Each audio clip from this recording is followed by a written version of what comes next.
कि कांग्रेस या बीजेपी दोनों ही पार्टियां हैं, कोई गलत बात नहीं है, हमारे ही लोग हैं उसमें, हमारे ही वोटर हैं, हमारे ही नेता। लेकिन मैं ये पूछना चाहता हूं कि क्या इन दोनों पार्टियों को बनाने में किसी हमारे महापुरुष का योगदान है? महापुरुष की तस्वीर इन महापुरुषों की लाइन में एक कुर्सी पे लगा देना जिसने कांग्रेस बनाने में अपना योगदान दिया हो, या एक ऐसा आदमी बता देना जिसने बीजेपी बनाई। इलेक्शन के अंदर कोई 50 करोड़ रुपया लगा दे तो क्या आपको पागल है कि 50 करोड़ रुपए तुम्हारे हितों के लिए लगाएगा?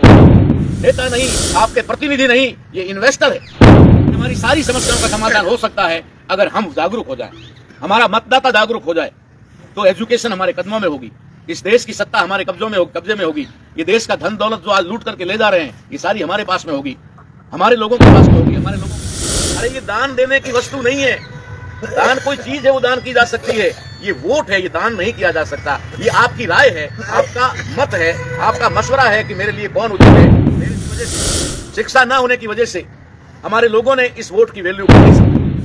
वन वोट वन वैल्यू, ये हमारे को एक देश के अंदर भारतीय संविधान के माध्यम से बहुत बड़ी ताकत मिली। आप मताधिकार को समझते हो, अगर आप वोट की वैल्यू को समझते हो तो आपके द्वारा राजा चुना जाता है।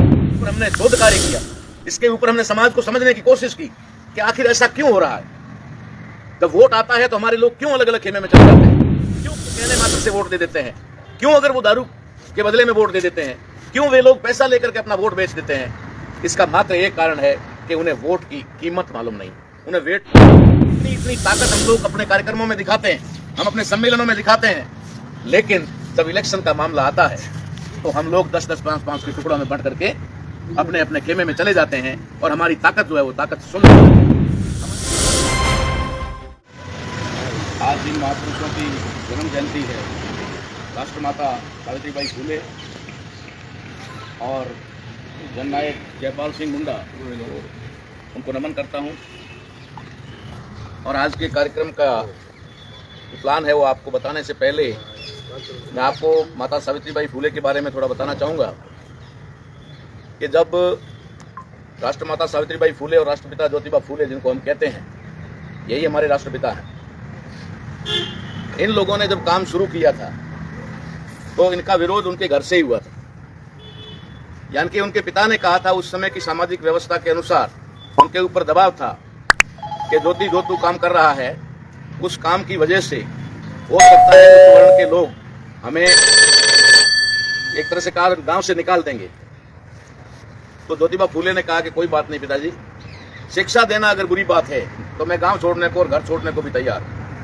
उस समय की अपनी व्यवस्था थी, तो उसमें उन्होंने घर छोड़ा और घर छोड़ करके उन्होंने एक छोटी सी शुरुआत की शिक्षा देने की। जिन लोगों को 2500-3000 सालों से शिक्षा का अधिकार नहीं था, जिन्हें उनकी भाषा में शूद्र और अति शूद्र कहा जाता था, अछूत कहा जाता था, उन लोगों को शिक्षा का अधिकार नहीं था।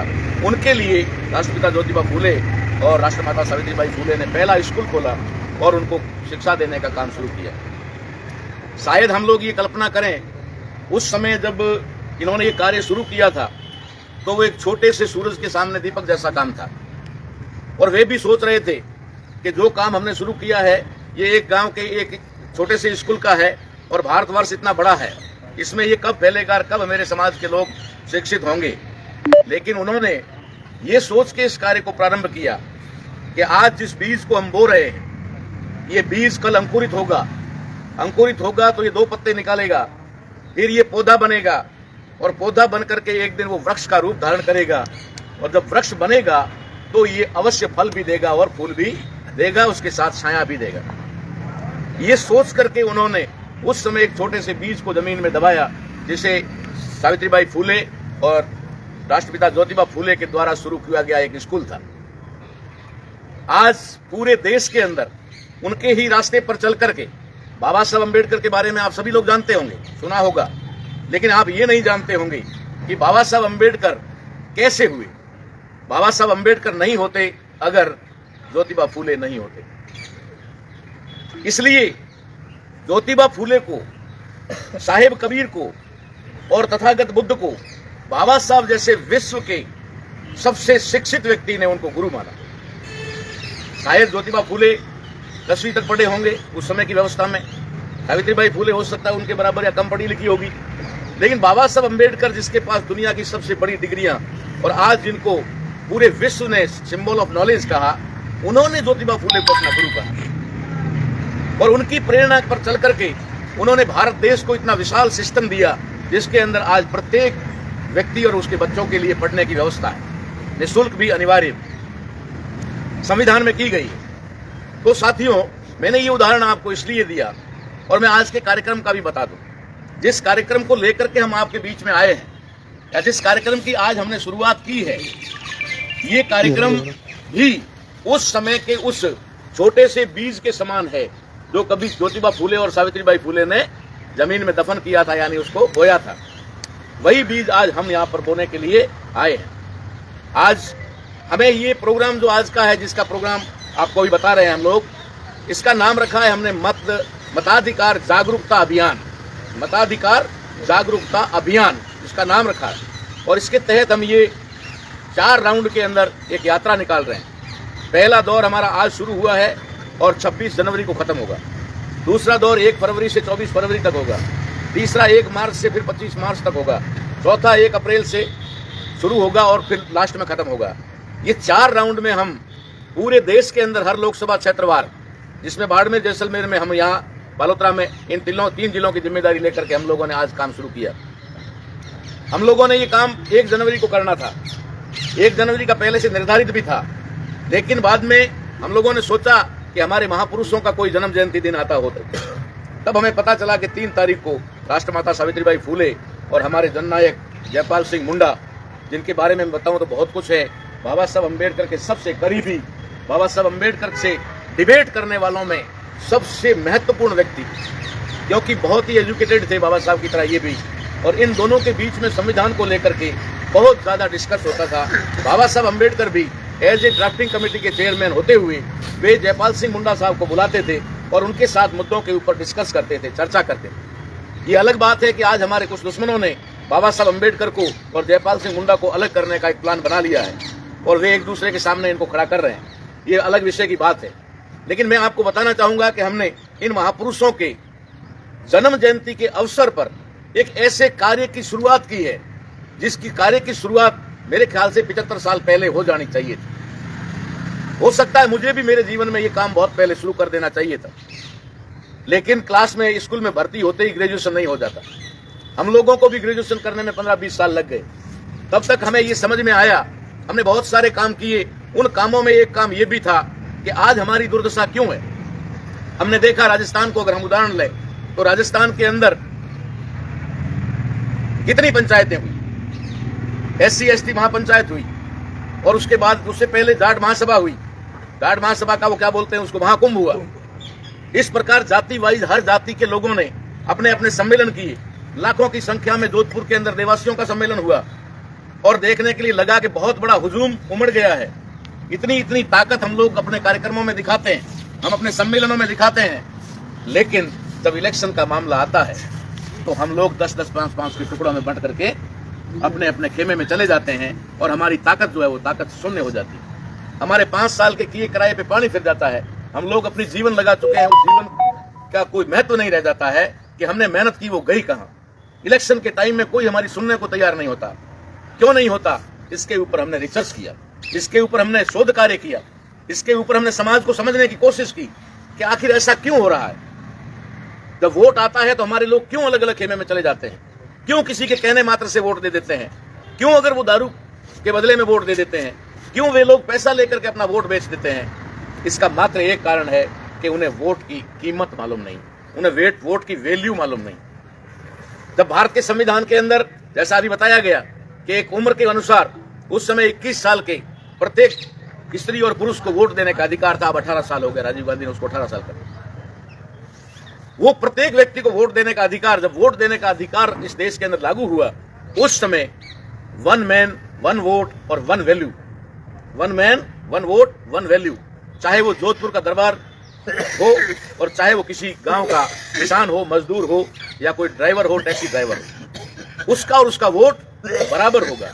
वो भी एक आदमी है, उसका भी एक वोट पड़ेगा और हार जीत में उसका भी वैल्यू बराबर होगा। ये 1 मैन 1 वोट 1 वैल्यू, ये हमारे को एक देश के अंदर भारतीय संविधान के माध्यम से बहुत बड़ी ताकत मिली। लेकिन हमारे समाज में पर्याप्त एजुकेशन नहीं होने की वजह से, शिक्षा ना होने की वजह से हमारे लोगों ने इस वोट की वैल्यू को नहीं समझा। हमारे लोगों को अचानक कहा गया कि तुम्हें देना है, तुम तो दातार हो, तुम तो दातार हो, तुमने कभी हमें राज के राज दान कर दिए, तुमने हमें भूमि दान कर दी, तुमने हमें जो है अन्न दान कर दिया, तुमने हमें अपना धन दान कर दिया, और हमने मांगा तो कन्या को भी दान कर दिया। तुम दानी हो, तुम देते आए हो। राजा हरिश्चंद्र को कहा दान में दे दो, उन्होंने राज दे दिया। राजा भर्तृहरि से मांगा राज दे दो, दे दिया। राजा चंदन से मांगा राज दे दो, दे दिया। राजा मोरध्वज से मांगो राज दे दो, दे दिया। दानी लोग थे, लेकिन उनको ये नहीं पता था कि उनके साथ में षड्यंत्र हो रहा था। ये दान की जो प्रथा है भारत देश के अंदर, जैसे ही हमारे लोगों को वोट देने का अधिकार मिला तो उनको लगा कि अब तो राजा बनने का अधिकार इन लोगों के पास आ गया है, और राजा बनने का अधिकार इनके पास में आ गया है, राजा बनाने का ही नहीं बनने का भी आ गया है। तो उन्होंने तुरंत ही क्या कहा? मतदान करो। क्या कहा? मतदान करो। अरे ये दान देने की वस्तु नहीं है, दान कोई चीज है, वो दान की जा सकती है।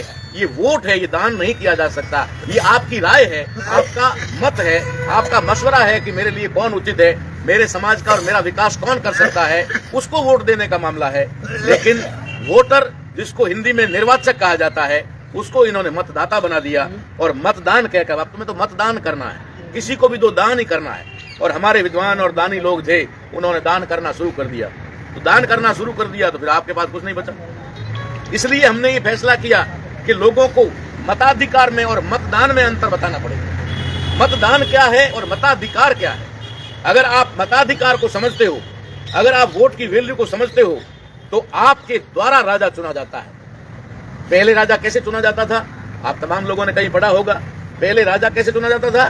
सिर्फ ब्राह्मण उसका राज्य तिलक करते थे, राज्याभिषेक करते थे और वो राजा बन जाता था। जब उनको राजा को हटाना होता था तो वो किसी न किसी को खड़ा करके उसको मरवा देते थे, फिर नया राजा बना देते थे। लेकिन राजा वह तभी माना जाता था जब उसका राज्याभिषेक होता था, और राज्याभिषेक करने का अधिकार सिर्फ और सिर्फ एक वर्ग को था, दूसरों को किसी को नहीं था। तो वो शासक था जिसको राजा चुनने का अधिकार होता था। बाबा साहब ने वो अधिकार आपको दे दिया कि अब आपके वोट से राजा बनेगा, आपके वोट से राजा बनेगा, और आप वोट लेकर के राजा बन भी सकते हो। वोट मताधिकार में और मतदान में अंतर। हमारे लोगों को मारवाड़ी में कहावत है, भजन में वगैरह में कहते हैं ना कि हीरा तब गोपन में वाया। ऐसा कोई भजन है, मुझे पूरा कड़ी याद नहीं है, लेकिन गाल गोपन में वाया। वैसा लास्ट में एक हीरा बचा तो पता चला अरे साला ये तो बहुत ज्यादा कीमती था, मैंने तो ऐसे ही फेंक दिए सारे। तो हमने ये सोचा कि चलो सारे हीरे तो हमने फेंक दिए, 75 साल तक हम दान करते रहे, मतदान करते रहे, मतदान करते रहे, लेकिन अब तो कम से कम अब तो आंखें खुली है कि अब तो हम मतदान न करके मताधिकार का प्रयोग।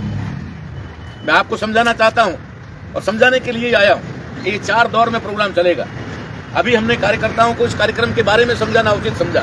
आगे के टाइम में हर वोटर को लाना होगा, हर गांव के व्यक्ति को, SC ST OBC माइनॉरिटी के तमाम लोगों को आपको कार्यक्रमों में लाना होगा। तब हम उनको समझाएंगे कि आप वोट दे किसको रहे। मुझे एक उदाहरण चाहिए आप लोगों से, एक उदाहरण चाहिए, और कहीं से भी ढूंढ के दे देना मुझे कि इन 75 सालों में अगर कोई आपका सांसद पार्लियामेंट में बोला हो, और वो भी आपके हक अधिकारों के लिए बोला हो, आपकी एजुकेशन के लिए बोला हो, आपके संवैधानिक अधिकार बचाने के लिए बोला हो, आपकी जमीन, आपकी कृषि भूमि बचाने के लिए बोला हो, आपके चिकित्सा के अधिकारों को लेकर के बोला हो, आपकी बेरोजगारी को लेकर बोला हो, आपकी महंगाई को लेकर बोला हो। मैं दूसरी बातें नहीं करूंगा, मैं सिर्फ बाड़मेर जिले की बात करूंगा। बाड़मेर, जैसलमेर लोकसभा से कोई सांसद मुझे ऐसा बताया जाए 75 सालों में जिसने वहां कोई आवाज उठाई हो। क्यों उठाएगा वो आवाज? क्यों उठाएगा? आप लोगों को पता नहीं है इस बात का। ये लोग नेता नहीं, आपके प्रतिनिधि नहीं, ये इन्वेस्टर है। ये मात्र इन्वेस्टर होते हैं। इन्वेस्टर का मतलब क्या होता है? इन्वेस्टर का मतलब होता है इन्वेस्टमेंट करना। वो इन्वेस्टमेंट करता है, पूंजी लगाता है, और पूंजी जब लगाता है तो कोशिश करता है कि हो तो 4 गुना, ना तो डबल तो हो ही हो।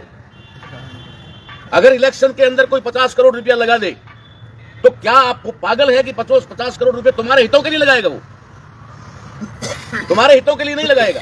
आज हमारे अच्छे लोगों को भी इस सिस्टम में पिसना पड़ रहा है, इस व्यवस्था का शिकार होना पड़ रहा है। न चाहते हुए भी आदमी को वोट के इलेक्शन के टाइम में एक अच्छे आदमी को भी बर्बाद होना पड़ रहा है। तो ये जो सारी चीज है, अगर कोई आदमी 50 करोड़ रुपए लगा रहा है तो 50 करोड़ लगाने के बाद वो जीतता है। जीतने के बाद उसके मन में पहला विचार आता है कि इस 50 के 200 करोड़ कैसे किए जाए। 200 करोड़ ना भी हो तो ना हो, लेकिन 100 करोड़ तो होने ही चाहिए। तो वो 5 साल तक इसी काम पे ध्यान देता है कि मेरा 50 करोड़ जो लगा हुआ है वो डबल कैसे हो, वो 4 गुना कैसे हो, वो उस पर ध्यान देगा। आपकी समस्याओं पर क्या ध्यान देगा? वो आपकी समस्याओं पे कभी ध्यान नहीं देगा। आप अगर मिलने भी जाओगे तो उसके पास मिलने का टाइम नहीं होगा। वो पार्लियामेंट में जाएगा, पार्लियामेंट में बैठेगा, डिस्कस डिबेट करने वाले करते रहेंगे, वो बाहर पीछे की साइड बैठकर फोन लगाएगा, कुछ कमीशन मिला, वो धंधा ठीक है, वो ठेका मिला कि नहीं मिला। वो सिर्फ अपना देखेगा कि मुझे 5 साल तुरंत पूरे होने वाले हैं और मुझे ये 50 करोड़ का 2 करोड़ 2 अरब कैसे करना है। वो आपका भला कभी नहीं कर सकता। इसलिए आज दिन तक जो भी आपके यहाँ से चुन करके गए हैं, उन लोगों ने कभी आपकी आवाज नहीं उठाई। आवाज क्यों उठाएगा? क्योंकि जब इलेक्शन आया तो हमने कहा कि हमारे यहाँ तो 5000 वोट है और 5 लाख रुपए पहुंचा दो। उन्होंने 5 लाख रुपया पहुंचा दिया। आपका मामला रफा दफा है ना। किसी ने कह दिया 2 पेटी दारू पहुंचा दो। कोई पर्सनल गया कि मैं तो पीता हूं, लेकिन आजकल लड़के भी पीने लग गए हैं, ठीक है ना, तो 2 थोड़ा एक्स्ट्रा दे दो। जब हम उस समय उनसे दारू ले लेते हैं, पैसा ले लेते हैं, तो फिर हम किस मुंह से कहने लायक होंगे कि हमारे अधिकार, हमारे राइट्स के लिए क्यों नहीं बोलते, क्यों नहीं लड़ते, हमारी समस्याओं का समाधान क्यों नहीं करते? ये सब क्या है और क्यों हो रहा है, इसको लेकर के हम लोगों ने ये शुरू किया। कुछ लोग हमारी मजाक बनाएंगे, कितने लोग थे बगीची में इकट्ठा हुए थे, 25, 30, 50 लोग होंगे। उनको ये मालूम नहीं है कि ये संदेश आज 50 लोगों तक है, कल इसी सिवाना के अंदर 50,000 लोगों का कार्यक्रम भी लगेगा और हम लगाएंगे, क्योंकि हमने इसकी शुरुआत की। हमें बताना है हमारे लोगों को कि तुम्हारा वोट बेचने के लिए नहीं है, वोट बेचने की चीज नहीं है, वोट दान देने की चीज नहीं है, वोट राजा बनने और बनाने की चीज है। अगर हम ये कहें तो मैं कहता हूं कि कुछ लोगों ने जो चर्चा चलाई है वो ऐसे ही नहीं है। जैसे कुछ लोगों ने कहा अपनी जाति के नाम पर, मैं जाति का नाम नहीं लूंगा, तो कहते हैं ना हमारी बेटी, हमारा वोट हमारे कौन, हमारी बेटी हमारे समाज को, ऐसा कहते हैं ना कुछ लोग। मैंने ये कहा है कि बेटी और वोट इसका सौदा नहीं होता, इसका संबंध होता है। आपके वोट का और आपकी बेटी का सौदा नहीं होना चाहिए, संबंध होना चाहिए। किसको मंजूर है अपनी बेटी का सौदा? गरीब से गरीब आदमी को भी क्या बेटी का सौदा मंजूर है? नहीं होता ना। लेकिन अमीर से अमीर आदमी भी संबंध तो करता है ना। फर्क क्या है? जब संबंध करता है तो 50 बार पूछता है घर कैसा है, खानदान क्या है, कहां के रहने वाले हैं, लड़का क्या करता है, गोत्र क्या है, ननियाल कहां है, सारी चीजें वो पूछता है ना, क्योंकि बेटी का संबंध करना है, बेटी के जीवन का मामला है, बेटी की लाइफ का मामला है। इसलिए वो बेटी को सुरक्षित रखने के लिए 50 जगह पूछताछ करता है, फिर संबंध करता है, फिर संबंध करता। बेटी देता है, बेटी घर में नहीं रहती। हमारे लोग कहते हैं वोट घर में थोड़ी देना है, किसी को देना है, ठीक है, और ऐसे ही हम तो देते आ रहे। तो बेटी घर में नहीं रहती है, देनी पड़ती है, लेकिन ये हमारी जिम्मेदारी है कि बेटी कहां जा रही है, बेटी का जीवन सुरक्षित है या नहीं है। तो ठीक बेटी की तरह मान्यवर कांसीराम साहब ने भी ये बात कही, बाबा साहब अम्बेडकर ने भी कही कि आपका वोट आपकी बहन बेटियों की इज्जत से भी ज्यादा महत्वपूर्ण है, बहन बेटियों की इज्जत से भी ज्यादा महत्वपूर्ण है। और उस बहन बेटियों की इज्जत के ज्यादा महत्वपूर्ण चीज को हम पौवे में बेच देते हैं। अरे मैं पूछना चाहता हूं, 5 साल के अंदर 1825 दिन होते हैं, 5 साल में 1825 दिन होते हैं, कोई पिलाने वाला तुम्हें 25 दिन पिला देगा? इससे ज्यादा कितना पिलाएगा? 25 दिन पिलाएगा। अब 25 दिन वो तुम्हें पिलाएगा, 1800 दिन किसका पियोगे बताओ? पीने वाले से लोगों से पूछता हूं, 1800 दिन भी तो पियोगे ना, अपनी कमाई का पियोगे, अपनी मेहनत का पियोगे। तो 1800 दिन अगर आप अपनी मेहनत का पी सकते हो तो क्या 25 दिन नहीं पी सकते? 25 दिन भी पी लो, लेकिन अपना ईमान मत बेचो। वोट आपका ईमान है, वोट आपका मत है, वोट आपके अंदर का जमीर है। आप जमीर को बेच रहे हो, जमीर को बेच रहे हो। आपको तय करना है कि कौन सा कैंडिडेट, कौन सा उम्मीदवार जो हमारे हित में बात कर सकता है। हम अगर उनसे, मैं गारंटी के साथ कहता हूं, अगर हम वोटर, हम निर्वाचक अगर पैसा न मांगे, हम दारू न मांगे, तो हम स्टाम्प मांग सकते हैं। हम स्टाम्प मांग सकते हैं कि इस स्टाम्प पे लिख कर दे कि अगर जीता तो जीतने के बाद हमारे काम करें। ये औकात बन जाती है हमारी। लेकिन एक पौवे में, एक बोतल में और 1000 रुपए में हम लोग बिक जाते हैं। ये हमारी सबसे बड़ी समस्या है। इस बीड़े को हमने उठाया, हमारी लाइफ लोगों को जगाते जगाते लग गई है, अब थोड़ी बहुत बची है, तो हमने कहा कि इसको भी क्यों न लगाया जाए। हम लोगों ने कभी अपने लिए जीवन नहीं जिया, कभी अपने परिवार के लिए जीवन नहीं जिया, हमने हमेशा समाज के लिए जीवन जिया है। और आगे अब बचा हुआ कितना है उसको भी हम चाहते हैं कि समाज के लिए दिया जाए, लेकिन सही दिशा में दिया जाए। आज हमारी सारी समस्याओं का समाधान हो सकता है अगर हम जागरूक हो जाएं, हमारा मतदाता जागरूक हो जाए। तो एजुकेशन हमारे कदमों में होगी, इस देश की सत्ता हमारे कब्जे में होगी, ये देश का धन दौलत जो आज लूट करके ले जा रहे हैं ये सारी हमारे पास में होगी, हमारे लोगों के पास में होगी, हमारे लोगों के हिस्से में होगी। ये तब होगी जब हम अपने वोट का सही उपयोग करेंगे। वोट का सही उपयोग ना करने की वजह से आज हमारे लोगों की दुर्दशा है कि हम एक बार वोट दे करके दूसरे दिन आराम से सो जाते हैं और वो 5 साल तक आपको शोषण करते हैं, आपको लूटते रहते हैं, आपकी कोई आवाज नहीं सुनती, आपकी कोई FIR दर्ज नहीं होती, आपका कोई जो है किसी भी प्रकार का न्याय आपको नहीं मिलता। क्यों? क्योंकि हम लोग अपने वोट की वैल्यू नहीं जानते, हम अपनी कीमत अगर उस समय कहें तो अच्छे भले लोग जो है। अब बात आती है, जैसे इन्होंने कहा कि भाई वोटर को जागना है तो जाग कर करना क्या है। मुझे भी कुछ लोगों ने इस रिसर्च के दौरान सवाल पूछे कि आखिर में क्या करना होगा। भाई आपने खुला कह दिया कि कांग्रेस और बीजेपी ये 2 भारत के अंदर पार्टियां, बड़ी पार्टियां, और उन्हीं के पीछे आज उनके दल बने हुए हैं NDA और UPA। अभी दूसरे वालों ने इंडिया गठबंधन बना दिया, इंडिया गठबंधन अभी बना दिया, पहले UPA और NDA था, लेकिन नेतृत्व तो वही कर रहे थे। अब नेतृत्व वो कर रहे थे तो आप एक बात का मैं सवाल पूछता हूं कि कांग्रेस या बीजेपी दोनों ही पार्टियां हैं, कोई गलत बात नहीं है, हमारे ही लोग हैं उसमें, हमारे ही वोटर हैं, हमारे ही नेता। लेकिन मैं ये पूछना चाहता हूं कि क्या इन दोनों पार्टियों को बनाने में किसी हमारे महापुरुष का योगदान है? ऐसे एक महापुरुष की तस्वीर इन महापुरुषों की लाइन में एक कुर्सी पे लगा देना जिसने कांग्रेस बनाने में अपना योगदान दिया हो, या कांग्रेस बनाई हो, या एक ऐसा आदमी बता देना जिसने बीजेपी बनाई हो कि यार भाई साहब आखिर हमने हमारे किसी समाज के आदमी ने पार्टी बनाई है इसलिए हम उस पार्टी के पीछे भाग रहे हैं, इसलिए हम उस पार्टी की बात कर रहे हैं। अरे नेताओं की कोई पार्टी नहीं होती। अभी आपका इलेक्शन आ रहा है, इलेक्शन में देख लेना दल बदलू आपके सामने आ जाएंगे, जिनको दल बदले दिन भी ना हुए हो वो आपके सामने आ जाएंगे, उनके लिए कोई पार्टियां नहीं है। कल जिसने कांग्रेस से चुनाव लड़ा है अभी थोड़े दिन बाद बीजेपी चुनाव लड़ने के लिए आ जाएगा गारंटी, ठीक है। और जिसने पिछला चुनाव बीजेपी से लड़ा था वो विधायक का चुनाव कांग्रेस से लड़ गया, और हम लोग पूंछ पकड़े बैठे हैं कांग्रेस बीजेपी। हमने ठेका ले रखा है क्या इनका? उन नेताओं का तो कोई ठेका नहीं है, लेकिन उनके बस में भी कुछ नहीं है। वो जो टिकट लेके हमारे बीच आते हैं उनके बस में भी कुछ नहीं है, क्योंकि टिकट देने वाले दूसरे, जिन लोगों ने पार्टियां बनाई है टिकटें वो देते हैं। इसलिए हमारा उद्देश्य है मतदाताओं को जगाना। आप तमाम लोग तो ऑलरेडी जागरूक है, आप समझदार है, तब आए हैं पहले संदेश के ऊपर। अब आप लोगों की जिम्मेदारी बनती है कि अगला प्रोग्राम जब फरवरी में हम लोग आपको टाइम टेबल बनाकर देंगे, इसमें थोड़ी हमको टाइम गैप कम मिला है, क्योंकि तैयारी करने के लिए हमको पूरे जिले के लोगों से सलाह मशवरा करना पड़ा।